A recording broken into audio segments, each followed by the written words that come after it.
The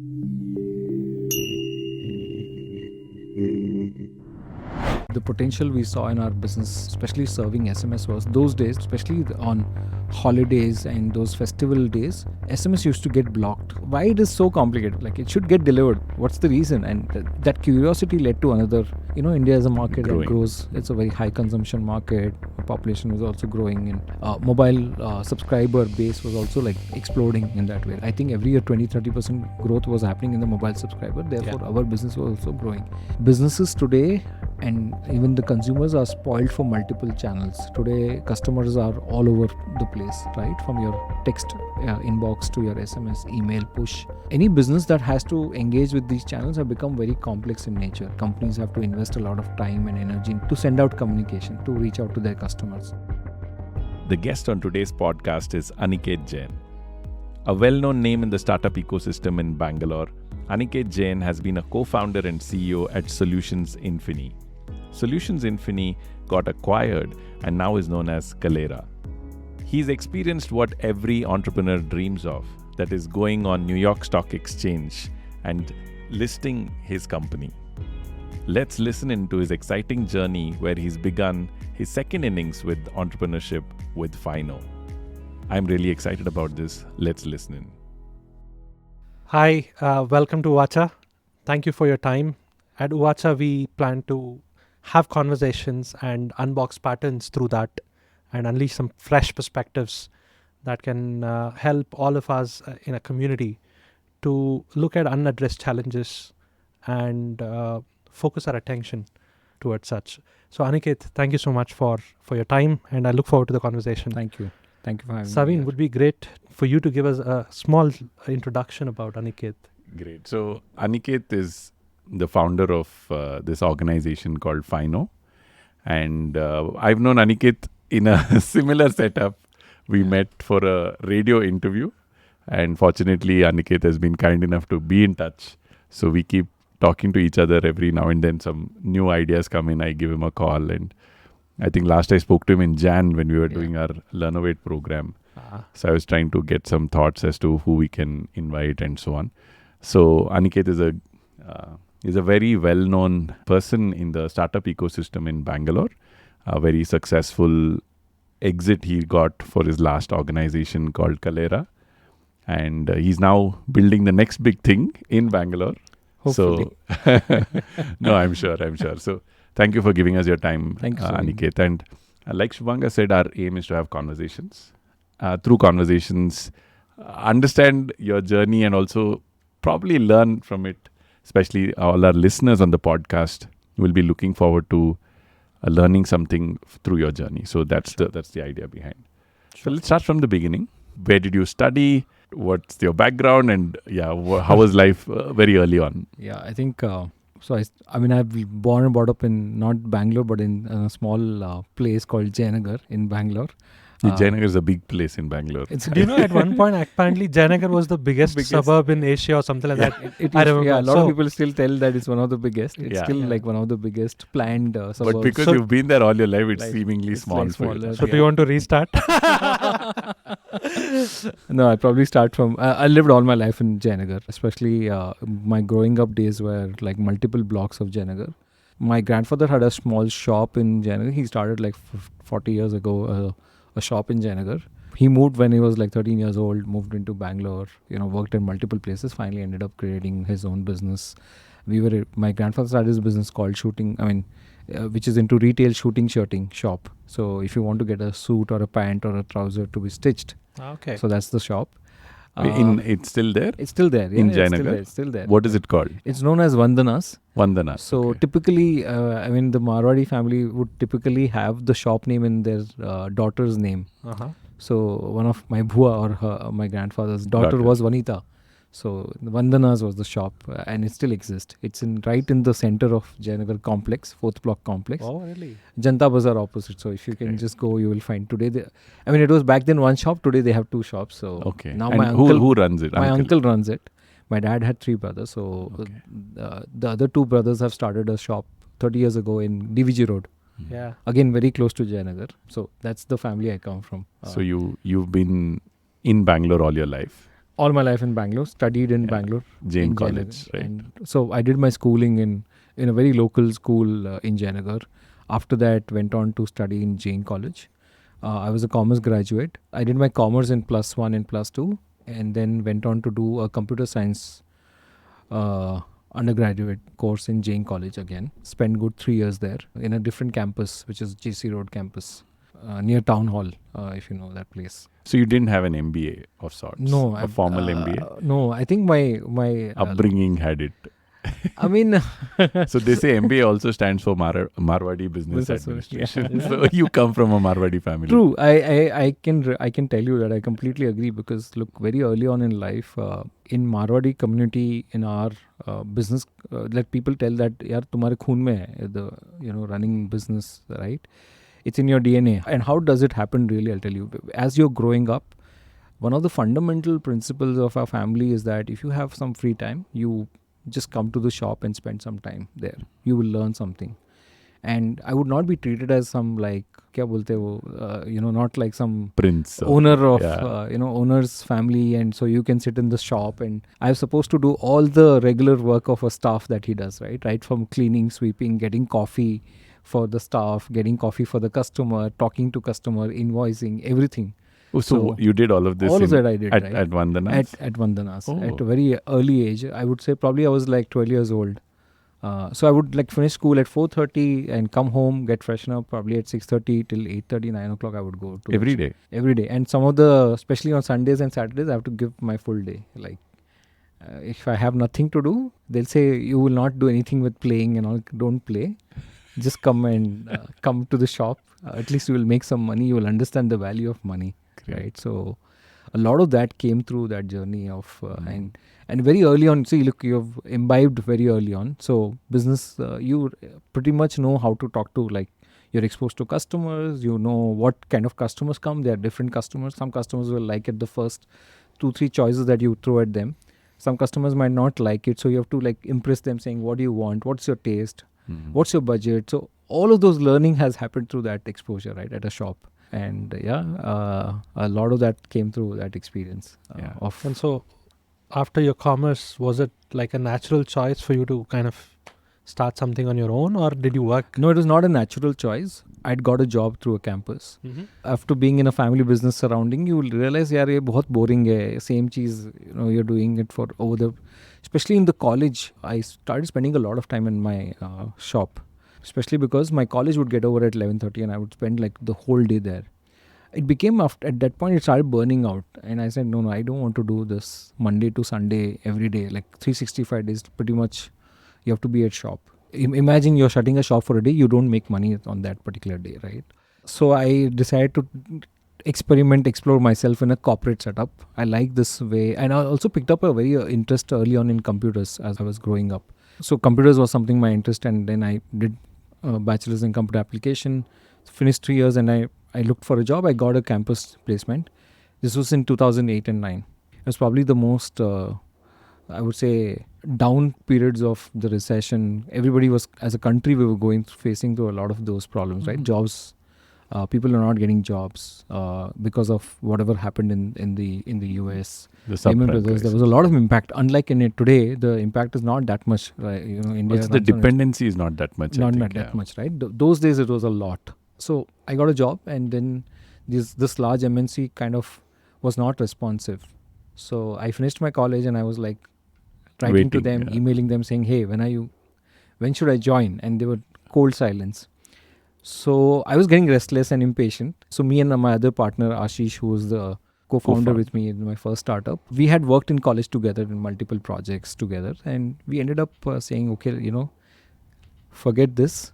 I don't think it's going to work out. So straight out of college, right? So we ended up, like, couple of months, we just worked as like freelancers, both of us, like just did some stuff, random stuff for 3-6 months with no direction. And finally we realized that we were getting some, like, a lot of companies, a lot of people were interested in working with us to get some projects done, technical projects, but a lot of people were not open to tech world, right? And they wanted to become digital and all of that.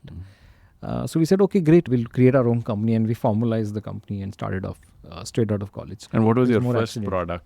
First customer? So the first 2 years we were a service company. we were building websites for people who wanted to go digital. Those days, Flipkart had started with this e-commerce with books as a category. Yeah.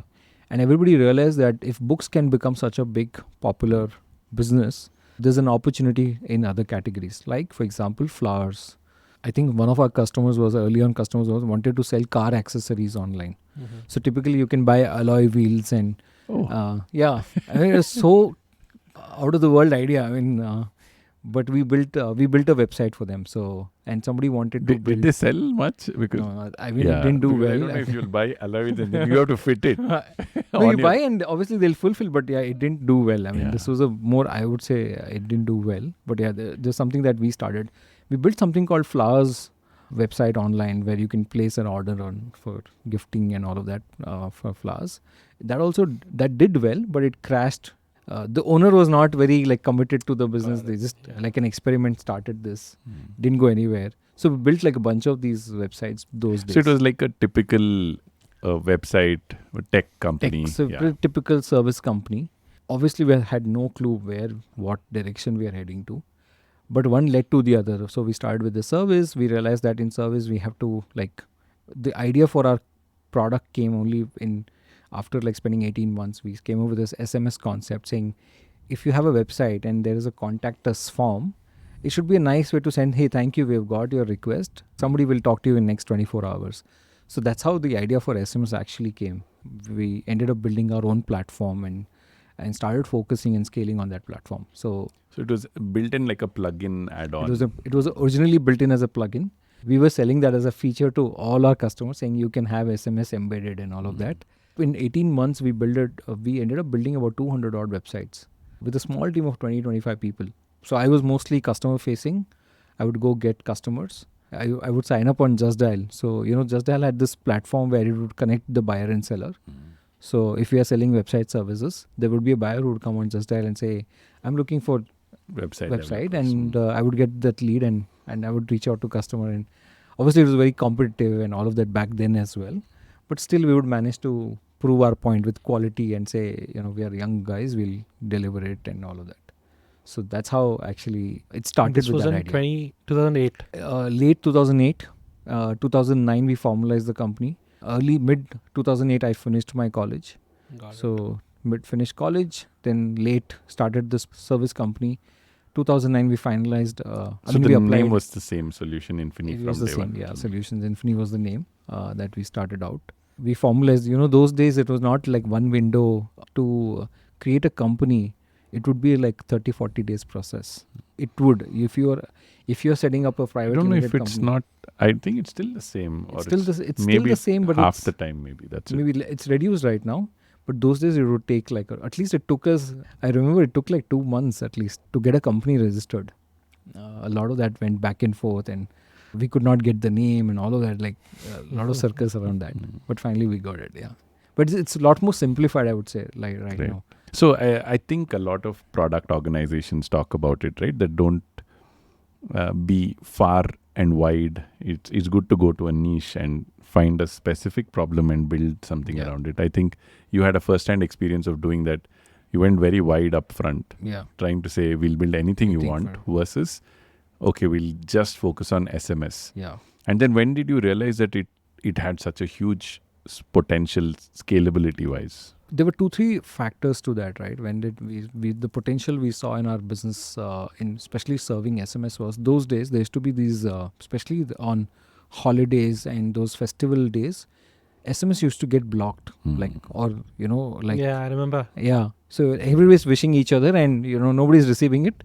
So we said, this is why it is so complicated? Why, it should get delivered. Why is it what's the reason? And that curiosity led to another. We started investing more time in this problem. My other co-founder Ashish, he said, I can build a software on top of it which can deliver, you can do reach mass out, SMS. Mass SMS and all of that, to multiple people. So it was a very cool thing that at that point in time.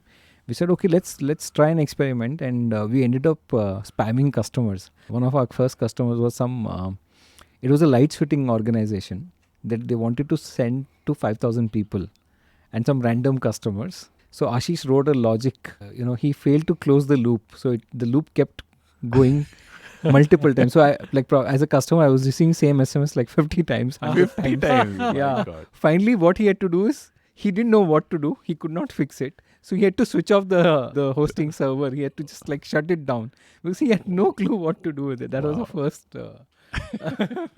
So I remember this platform. What was it called? Way to SMS or Yeah, there were these multiple way to SMS kind of all that companies. came later. Yeah, but we were more B2B. Way to Correct. SMS was P2, B2C.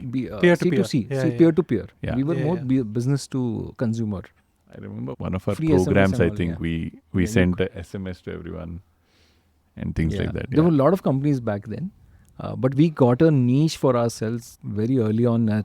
We started reaching out to these new age tech companies that were building, like consumer companies, internet fintech companies. So they were our early customers because our product was more more I would say developer friendly. We did not go for this way to SMS where it is like an interface and anybody, like a layman, can also come and like deploy and all of that. Yeah. But we approached it to a very developer focus. Our APIs were very powerful. Integration was it would integrate in the product itself, right? So developer focused product really scaled and And got early customers. Was there any kind of customer engagement that actually tipped you from actually being a startup to a mature organization? Yeah, Was there a pivotal kind of customer there?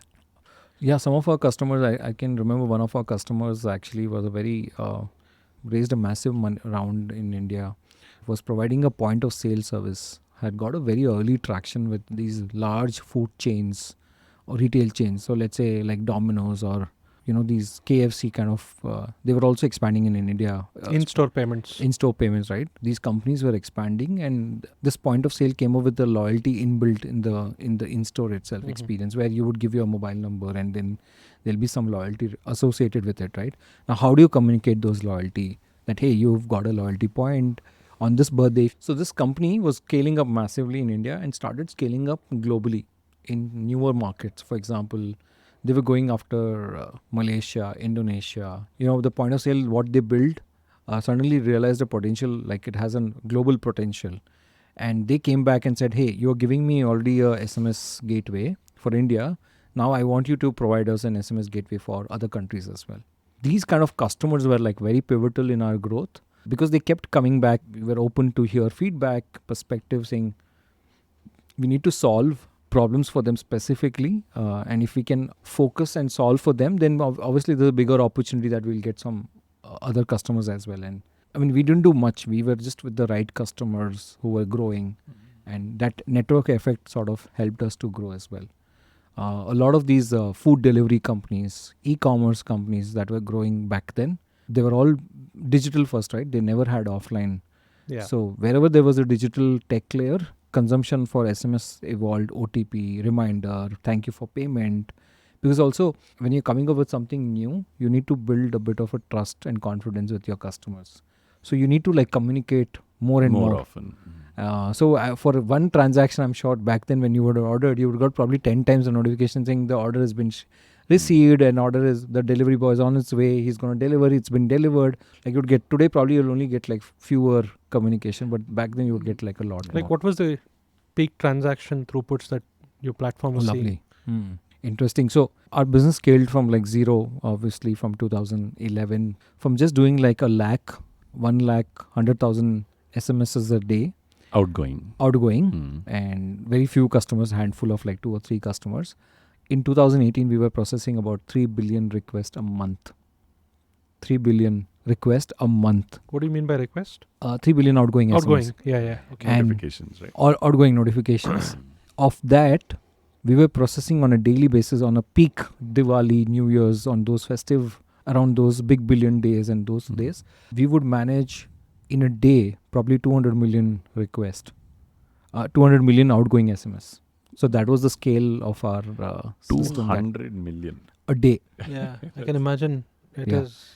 What were the biggest challenges there? Because obviously, I mean, today we have auto-scaling capabilities on cloud, especially from a compute, etc. standpoint. What were the challenges that you faced I think, when it comes to... when we started our business in 2011, we quickly realized that we built it on a very bare metal storage, one of those hosting systems, right? Go to hosting provider and deploy your your application there, right? Quickly, I think we realized that, hey, this is not something that can be scaled. And those days, AWS was just getting into the market. I don't know what was that touch point. I think Ashish just found saying, hey, I think we need to move our systems to a better scalable system. So we moved very early on. I would say in 2013-14, we were on AWS. So that helped a lot. That helped a lot. Plus some of these auto scaling and all, we were also learning, right? And Amazon AWS was also learning in India with customers how to scale and all of that, right? It was a lot of learning curve for each other, and we relied on their systems.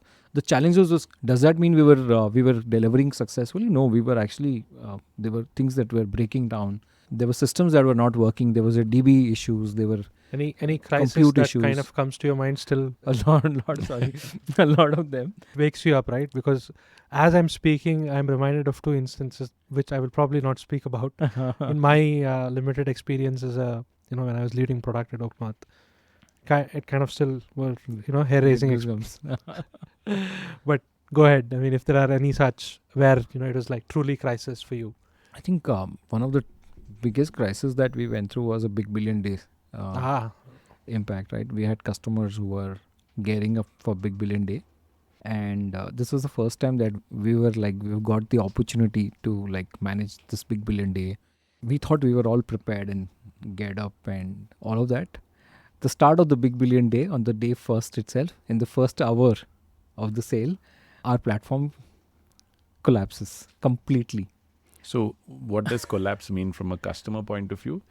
That they're ordering something on the platform. No SMSs are going. And no SMS, no notifications. No notifications. And you'll have some SLAs with the company, right? Your client. So how? This is despite all your resilience and redundancies kind of built. Everything, right? We think we have prepared for the world. We can go after it. I mean, we've done our due diligence, checks and balances. Everything was in place. But still we went down. That was the first 1 hour. Which year? This was in 2015 or 16 odd. I think around then is where Flipkart and Amazon started. Yeah, all of them came up with this concept, right? Big Billion Day. Yeah. So mirroring that China, I think something happens in China, right? I forget. Thanksgiving sale. In the US, yeah. So Big Billion Day sale, I think that company, Flipkart itself, collapsed the first time. The first time when they came up, their stack itself collapsed, right? So I think they also learned a lot. There was a big learning curve for them as well, right? I think we were in the second or the third year probably after that. As a vendor, we were onboarded with one of these providers. Collapsed and we were trying to figure out what's happening. Literally, some of the folks from our customers landed in our office, in our conference room, trying to figure what went wrong. Before even discussing blaming each other, the idea was to support and see how can we fix it. The idea is not to blame, and the idea is not to say, oh, you have screwed up, I will penalize you. I think that's a very later effect, right? These are all much later, but what needs to be done now? These Big Billion Days are for a couple of days, right? If you have gone down for, let's say, in the first hour, how do you now come up and revive yourself for the next 10, 12 days, whatever the number of days, right? Thankfully, they also came, and most of these guys were very helpful in terms of literally they started looking into our architecture and all of that, right? I remember on day one itself coming to our office, spending a lot of time to figure what went wrong. Much later, we were after a day, in the first day itself, later in the evening, we found that one of our employees back then had one night before had just gone and changed the code. It was a human error. Finally, not malicious, but it was just some human error. This one, somebody had just gone and changed the code, and finally we fixed that code, and everything came back to normal. Then day 2 started, we successfully did it. Day 3 started, everything went well. What was the learning curve? I think this was one of the crises that we went through. Obviously, first few hours you look at yourself blaming that can we really build a company? What is this? What are we into, right? We can't even give self-doubt, right? You can't even give a great experience to the customer. And this is the opportunity to make money, and you have failed miserably, right? And in the entire year, these are the moments that you wait, because these are moments that you make maximum revenue, maximum scale. Obviously once this goes down, your business is as usual. So that was one of our biggest... And talk to me about this, right? So many founders I've had the privilege of speaking to kind of talk about imposter syndrome, right? You always kind of don't know whether are you kind of Good enough. kicking above your weight, like are you good enough, are you the right person to be doing these things. Sort of a self-doubt kind of does creep in, especially at times of crisis. Yeah. Have you experienced something similar, and how do you come out of it? Most often some of these self-doubt keeps coming in, right? And you look for a better days. The only way you come out of some of these situations are like you look at something that positive. So let's say in a week probably you'll have 2 bad days and there'll be like 4 good days, right? So you sort of say, okay, I think we are still not that bad, we are okay to continue. And also I've realized that it's very important to not get carried away with that self-doubt feeling. You will feel for that moment, you need to also let it go. It comes to you, you also need to like disconnect with that self-doubt immediately. If you're not able to switch off and you keep continuing self-doubt, that's a bad thing. If it continues for longer, a lot of people hold on to it. Yeah. A lot of people will hold on and move on as well. Like I will quickly say, okay, today is a bad day. Okay, let's sleep over and come back fresh next day. We'll see what happens. Also, I used to get a lot of that pressure from employees as well, right? Self-doubt. I'm going through self-doubt. Employees also going through that. The only way that would have saying, okay, you know what? Let's talk after some time. Let's talk tomorrow. Probably just taking a break out of that. And actually, the problem is the moment you start getting into trying to say justify the self-doubt or getting into discussion, it can create more problems. Sometimes you just need to like, hey, you know what, let's disconnect. Let's pause. Let's take a pause. Let's talk tomorrow and things will be better tomorrow. And suddenly that day there'll be other challenges and you'll be into other situation and you'll forget about all of this. Yeah. So moving on to, here's the best way, I think, that we did. And also, I mean, both of us never hold it on to like, oh, we are this self-doubt. We were able to switch it correctly, move to the next one, next day, look forward for better days. Yeah. And also, I think having a co-founder helps in that sense, right? Yeah, because you may be going through that and there is somebody to be like a sounding board and they are in a better spirit. Yeah. How do you deal with it? Yeah, so it is a challenge. That's what I was going to talk about it. Yeah. But we have a great team, I would say, where I can openly share it with our core team that this is how I'm feeling about it. And I think that's the critical aspect of it. And I was just talking to you this morning, right, about having a team essentially means that your moments of weaknesses are backed up by somebody else's strength that day, that moment. And that's what is beautiful. So for me, I think it's been, look, we've spent our college days together, right? And we knew each other very well. And there are days that I'm angry and I'm like disappointed. I know he will try to emphasize on all the positive things on that particular day. Don't worry, I will take care of it, giving me assurance of, we can do this better.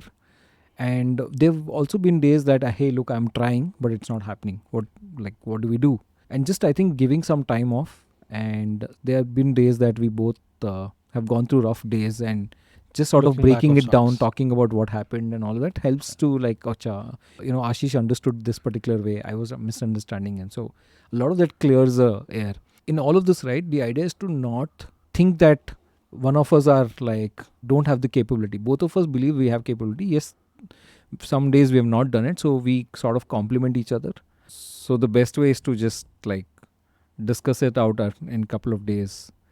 Talk about in hindsight what happened. This thankfully it is good that it went on the first day. Like, we had a downtime, right? The first day. It was good that it happened on the day one. What if it had happened in the middle of the big billion day? It would have been even more worse, right? It just started and we were able to fix in few hours. But what if it was a peak? A lot of that, right? So in hindsight, it felt good that it was an early detected, early issues came up, right? So a lot of that, just a conversation, and the trust is a bigger factor. I've seen generally in an organization, people will come and say, hey, sales is not doing the job. They're not talking to the customers correctly. They're not meeting customer expectation. Obviously, people will go and feed into my other co-founder, Ashish. And what I've seen is that we don't react to all of this. We generally respond. Both of us. We never jump into like, hey, did you do this? Why did you do this? Right? We don't do that. We actually allow, and then one of the days when we do a catch up, generally, hey, you know what? This guy actually came and told me that we are not talking to customers correctly. So it's more of it's not the heat of the moment you jump and say, start firing. And It's actually we let it go. Somebody's told us, we'll not And react to it. that sort of gets you in a better mind space to have an Yeah. open conversation. Absolutely. I've seen people just jump off their seat and say, this is blaming each other. It doesn't work that way. And I'm sure everybody will So not you respond to handle the customer side of it and he handles the product side. tech side and product side. Great. Of course, you have visibility of what happens. on either Thankfully, side. both of us come from same education. Both of us are computer science graduate. But I understand less coding. Probably in our entire college, everybody would look up to him for coding. Like you put a sort of a problem statement on a saying, how do you code for this output? Let's say there's an output that you have to build a code. Let's say 8 plus 5. How do you code that? And any new unique problem that you give it to him, he would actually be very creatively code it. Me has been like more of bookworm. So, कि ये program है, रट्टा मार, just like mug it and go and deliver it to the to the exam paper. Yeah. So But he's you- been more creative. Yeah. So you've essentially also had a fabulous exit Yeah. by being a bootstrapped business. Yeah. Talk us through that. Like, I think the decision to stay bootstrapped. Yeah. You were running a product company. Mhm. And B, I think also about how did you decide now is the time to sell? So not by choice being bootstrapped. Look, those days, we all know how 2010, 2015 Yeah. or 2013, there were phase where India was just going through this point of very high growth phase, right? And very early on, when we started a startup, people didn't know it is a startup. People started, hey, he started a company. Yeah. Startup word didn't even exist. There was no ecosystem. Back then, there were very few VCs. We actually got rejected by like bunch of VCs, whatever number of VCs in Bangalore they were probably handful. I can count them in a finger those days. We were rejected. I mean, it's not that we needed a lot of money. We just thought if we have money, we can, Get have there better faster. people, get better technology, invest better and all of that. But thankful, I mean, I would say In thankful. hindsight, I'm thankfully. thankful. I'm very, very happy that we did not, because it would have added a lot more complexity in exit and all of that, right? I mean, generally, after spending 10, 12 years. So bootstrapping was more accidental. Nothing that actually it pushed us, you can build a business better. Like one of the VCs actually told me that you don't even need money. You are profitable. You just need to grow and continue to. And we did not we just said, why is he giving us this random feedback and all that? But actually, It much made later, sense. I realized, it makes sense. And we were profitable. We were making money. We were not massively profitable, but we were making money. So the journey was like bootstrapped, tried to raise fund, could not raise. Then we said, okay, but one thing was that we never let that rejection as a failure to our business or to ourselves. We went back in a very positive way. We actually said, okay, you know what, I think we have wasted a lot of time in talking to a lot of people. It has resulted in no outcome. Rather, let's focus on our business. Let's talk to customers. Let's build our product. Whatever we have in a limited resource, let's try to build. There was a phase that we said, no, you know what, there's no point talking to VC. I think we are very good in our business where we will scale our business, right? Went on to scale that business in 2018. Became like a 150, 160 crores annual run rate company with profitability, healthy margins, all of that, right? Look, after that, we realized that, we're a bunch of young guys, spent like 10 years. Back in 2017, 18, I was not able to think beyond, in the sense the market itself is a very small. Those sort of thoughts sort of kept in. And this is more inbound, right? We never went out and said we are willing to sell. A lot of that came inbound.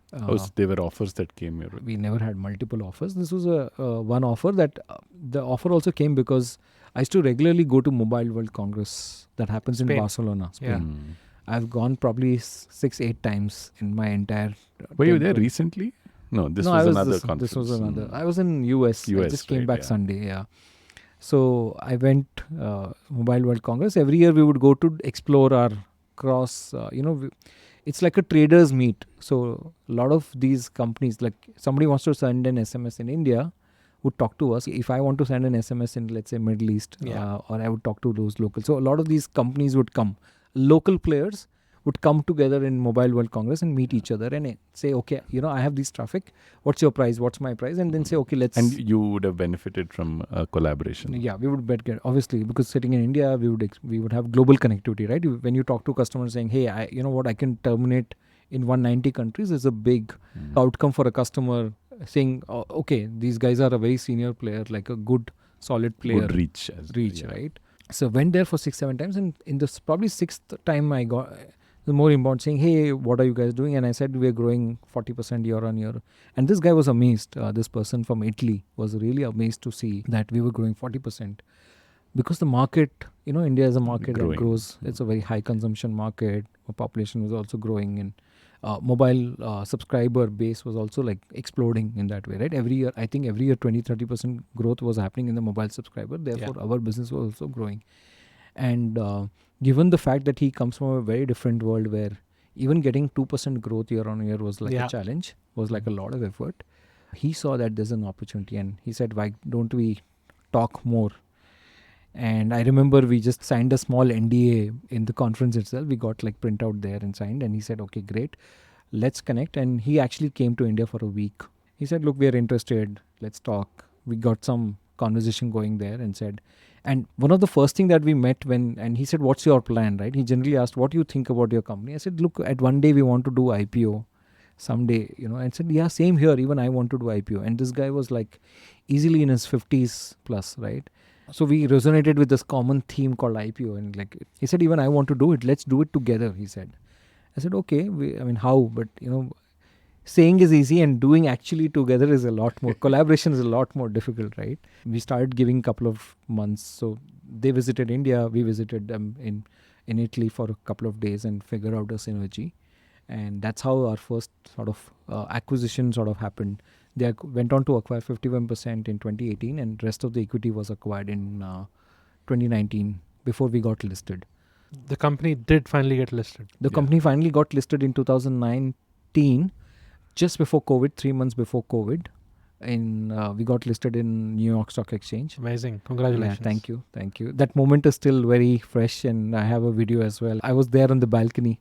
Nice. And my other co-founder. So was it in NYSE or Nasdaq? NYSE, New York Stock. It was a beautiful moment, I would say. It was one of its kind experience, right? A lot of entrepreneurs dream of. A lot of entrepreneurs want to go there and stand in that balcony. There are probably only 14 people that can actually fit in that balcony, right? And we both had a seat in that. So amazing. Because the guys believed in our growth, they saw what we were doing in India was very good. And they told us to continue. So as part of the acquisition, they said, okay, you know what? We want you to be involved in business. So Ashish became a global CTO for the company. I went on to handle India, Middle East and European business for next 2 years until I was there. After the company got listed, we acquired 2 more companies after that. So a lot of that game-changing moments happened because of becoming a global player from a local player. Yeah.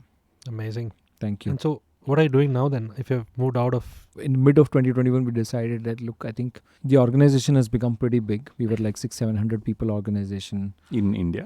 Overall, India was the biggest. 2/3 of the workforce was in India. We realized that, look, both of us are very passionate and involved. A lot of organization changes was happening. Something that we were not able to sort of navigate through, right? Then we realized also when companies become large, it's a given that the process also like reduces a lot. Execution, the speed of execution reduces drastically. It takes more time. It takes a lot of time. Given you have worked as an entrepreneur, startup, and in a larger organization, why do you think that happens? Have you kind of thought about that? This question came to my mind as well, right? Why does it happen, right? In fact, if you're more people, then your speed of execution should be faster. What happens is that multiple brains, multiple minds come together. Especially given in a company, mostly it's a very democratic way, right? The culture has been changing a lot in the last few years. You want to be like listening to everybody. You want to be like a place where you get feedback from everybody. Like, hey, what do you think about it? Then you say, what do you think about it? There'll be 2 different opinions. And then how do you sort of find a middle ground?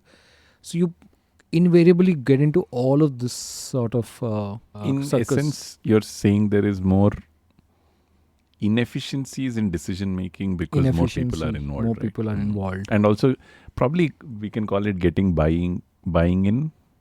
Yeah, getting buying in and getting also, like for example, if I have to do things with full liberty, I need to get a sponsor who say, hey, you know what, I'm going to trust you. You can do whatever with your team. I want this result.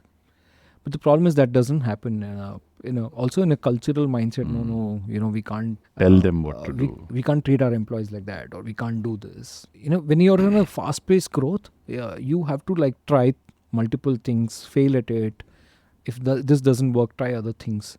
That generally does not happen As fast. and more of buying in than saying okay, more of buying in and saying okay, what is your point, and then running it like a program management and all of that takes a lot of time. By then the customer who's already like, there's a customer who's saying I want this, and it's very clear, I want this, if you give me this I will continue to work with you, or I will not And has continue. moved on, right? And he does not care whether you guys have a buy-in, not buy-in, can you deliver this or not.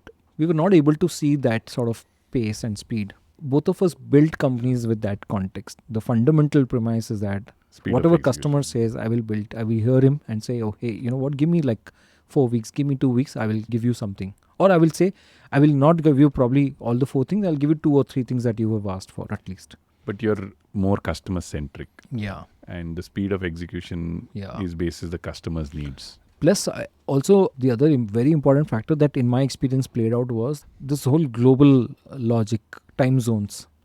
In most of the companies that I see, that Indians have to suffer a lot in the time zone work culture. Here, people will say, no problem, 9 o'clock, it's okay, I will take the call. I agree. Okay, 10 o'clock, no, it's okay for me, I anyway work. So in India, people want to, I don't know why. Be conciliated. Be considerate for everything, accommodate everything, right? And a lot of our employees were actually in a burnout phase as well. Like even I, including myself, like to 10 o'clock call and 11 o'clock. And I was not able to do justice to those calls, late night calls. And especially we had become suddenly remote, right? Because of COVID and all of that. Fatigue sort of hits in, right? And you're like constantly on the computer through the day. And there people are very like, no, I start my work at 8 o'clock and I finish by 4 o'clock. And if you go to America and Europe, right, they have half yearly breaks, they have annual breaks, they have summer vacation, they have Christmas vacation. In India, no, there's no vacation. You just have to work on every day. I mean, people do take holidays, but I think those elements sort of didn't go well, and we realized that, hey, look, can we solve problems here in this company? Can we do better? No, I don't think we can. We are not the right fit for this kind of a setup right now. I think it's better to move away and give opportunity to people who are, I think, also like who are aspiring to our roles and all of that in the company. And we didn't know what we will do then. We just decided to quit and say, you know what, let's take a break for 6-8 months. Like originally we thought we'll take a break for a year, and then we took a break for about 6-8 months. So both of you decided to move on around the same time? Yeah, both of us decided. I discussed and saying, look, Ashish, I am not comfortable. I discussed with him, obviously. First, he was very positive. No, I'll continue to work. I said, okay. Then I don't know what triggered. After a couple of months, he said, no, even I want to move on. I said, okay, then take a break. Both of us took a break. Both of us actually did a family holiday. My family and his family, both of us went out we went to Northeast. We did a holiday together. A break was good after working for about 14 years, right? This was a good break.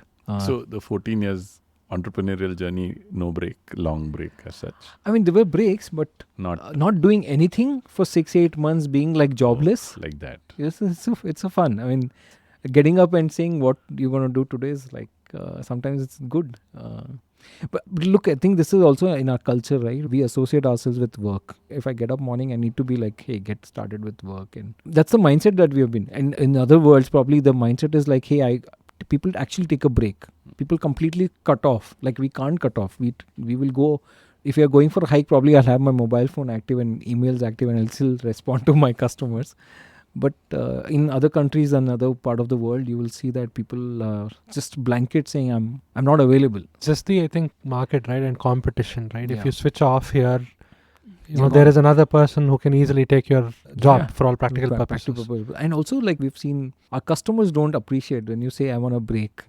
Like you in India, you like, what's wrong with this company? Yeah. Have they lost it? Like they will probably do those kind of things. I think it's also the larger culture of how developed a country is. Because then I think you were talking about the Maslow's hierarchy, where the need comes first. At the end of the day, fundamentally it comes down to the population.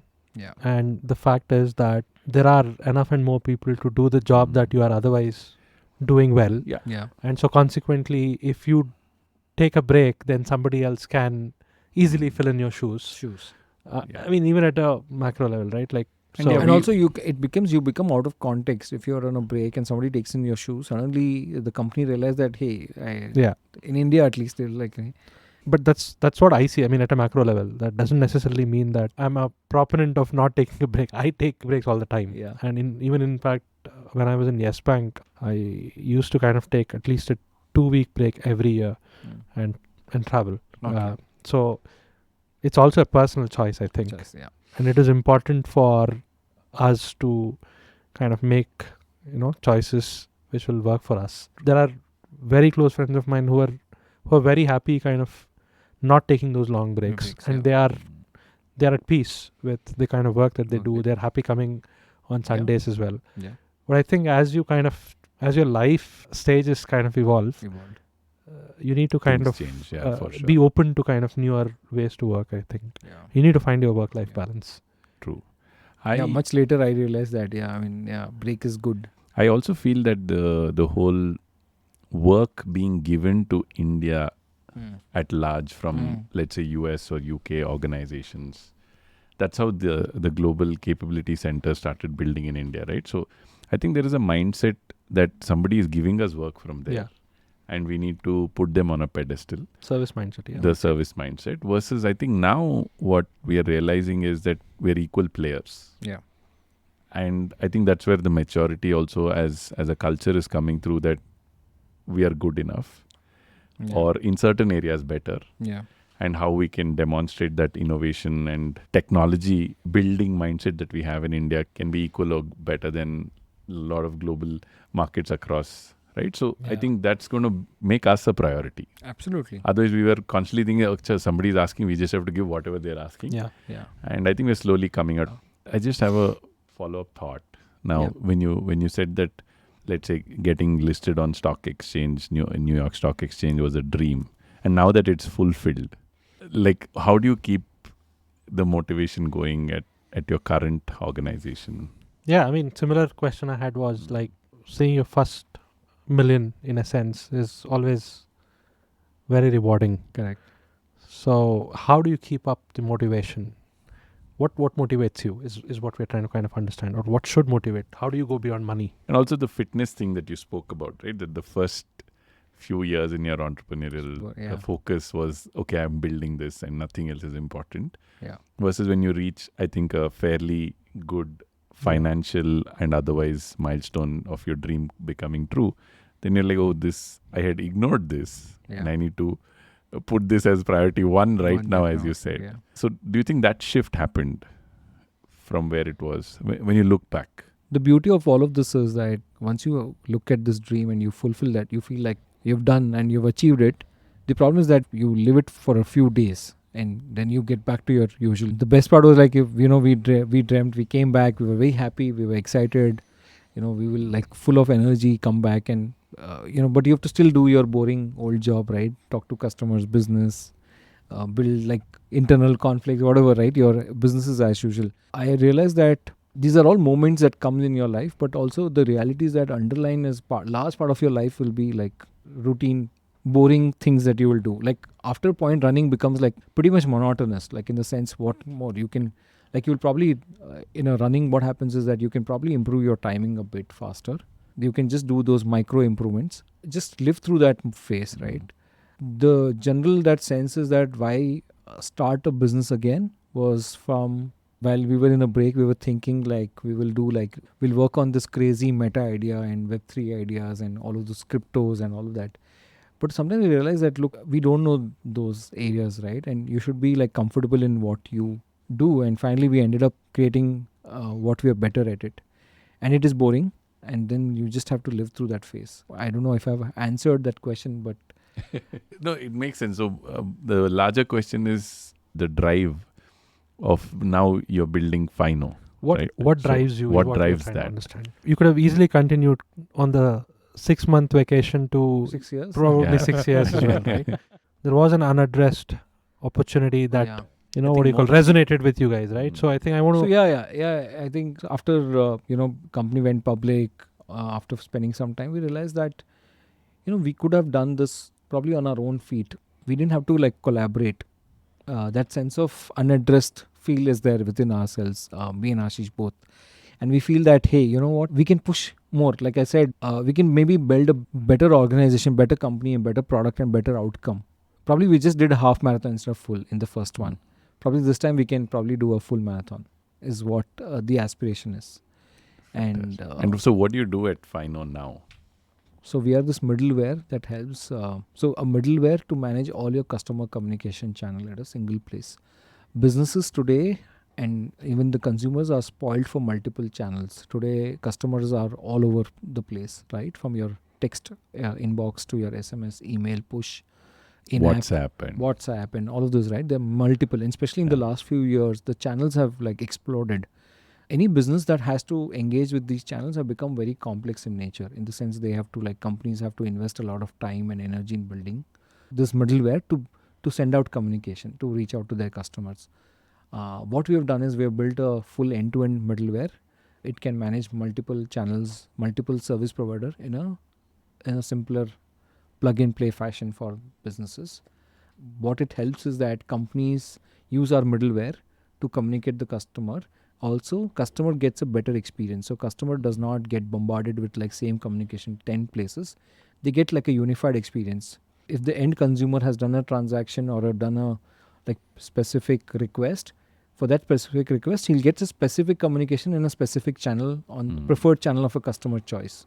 That means that's the middleware is learning what? Middleware is also intelligent. Middleware is also has the capability of designing. You can design your own building blocks in the middleware. So companies can come and say, if I'm sending a critical communication, I want to probably prioritize WhatsApp as my primary channel and probably secondary as my email channel. So those kind of logic you can build on our middleware and run that. So it's a larger umbrella of products. It complements my previous company that I built, right? The previous company was just into delivering communication, but there was no science and logic to that. Whatever the companies would send, it would just deliver. But now we've got up the value chain saying, hey, when you're up the value chain, now it sort of processes. So let's say, Saveen, I want to engage with you. It understands Saveen's preferred channel he prefers more WhatsApp. So probably WhatsApp is the right channel. Based on my past open rates open rates, I engage with you and say Saveen's preference is WhatsApp as the first one. Do you say it's a customer engagement platform now, or how is it? Yeah, when it's people call it different names, we are still creating this as a new category in some form.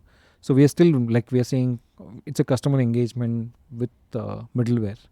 Customer engagement platforms are, there are many other platforms that talk about customer support as also an engagement platform. But I mean, we would not pinpoint and say customer engagement, but it's one part of the problem that we're solving. Got it. Yeah. So let's talk about this. So in your first organization, you decided to stay bootstrapped, and also you had rejections early on by a few VCs that you mentioned. But in your second one, you've outright gone and raised funds. Of course, landscape in India has changed a lot on finding funds easier, or maybe there are more people willing to fund it. But what was your mindset behind getting funds? Probably you're in a better position to run it self-funded now, but you still chose to do it. So what was the thought process? So one of the thought processes that, I think the reason that we raised money was we're in a business, we're in a new category. It's a lot of risk, right? Both me and Ashish have personally also invested. Also in today's age and time, we have realized that back then you would get a lot of affordable resources. When we started in 2009, you could get cheaper resources, low cost, generally very easy to under pocket. These days it's a norm, right? You're building a startup. People think that you're funded. People will think that you can pay my salaries and compensate all of that, right? And people don't want to, I know compromise. That in a phase, I'm sure, you will relate this, that very in early days, people would actually in a startup would say, okay, I'm going to cut my salary down and, take a pay cut. I'm in for long term. These days, people, that has changed. It's very, very rare that, you people take a cut and then look for a bigger outcome. People get whatever they want as a pay scale. And so times have changed. And in the new age and time, we realize that it's one of the things that you need to, I'll tell you my experience. Whenever you go to these, a lot of these places, it's almost like an industry. The first question that people will ask, customers will ask, are you funded or not funded? Somehow there's an identity that has been associated with it, right? Do you see that is helping? Is your helps. hypothesis validated in a sense that you're getting better recognized? It's easier to hire better employees. Yes, it does. It Yeah? does, because that's how the sort of the I would say the Ecosystem is growth built. ecosystem has become now. So you mean to say funded company? Well, let's say you're pitching to a customer and they have you who's funded now at Fyno and a company X which is not funded. The perception is that funded startup like Fyno has more stability or more depth. Yeah. And it's also, I think, that somebody else has already validated your The idea ideas. and your kind of Yeah. product, your Product. business opportunity, Yeah. and so on and Yeah. so forth, right? So there is Some sort of credibility. outside in validation, that has Validation, already yeah. kind of Yeah. happened. Yeah. So that credibility, that ecosystem, I think that helps a lot. Also, in today's age and time, you see a lot of companies, like a lot of our customers, you will meet these customers because there's a fund that is invested in multiple companies, and you also get access to that network. I mean, both of us realize that times have changed. Those days was like bootstrapped, great thing to build business. Now it is like, How big is the team now? we're 15 people right now. If there's somebody who's backing us and saying, you guys can build it again, why not? I mean, if they're willing to take the risk. Amazing. Wish you the very best Yeah, with Fyno. thank you. And I enjoy the conversation a lot. Yeah. A lot of interesting tidbits around being a bootstrapped entrepreneur versus being a funded entrepreneur. I don't think a lot of people get that opportunity to do Yeah, both. and a successful exit at successful, once, yeah. right? So Yeah. that's great. No, also, I think one of the reason you said, what is the itch, right? And why is this beyond? Like you mentioned, right? See, I started my first company when I was 20 years old, right? A lot of learning curve, no experience. A lot of that learning happened very organically within the, like, It's very hands-on. hands-on, right? And like falling on our own feet, doing your mistakes. Now probably you've got a It's a different more evolved you. you've got a different landscape, and you can now play a very different game. So why not? And I'm still very young, so I I can probably take a bet on building another one. Another few companies. Another, not few, but yeah, I don't know about that, but yeah, this one. Perfect. Okay, thank you so much Thank you. for your time. Thank you. No, Aniketh. lovely. Thank Yeah, you. it was a Lovely great conversation. Yeah.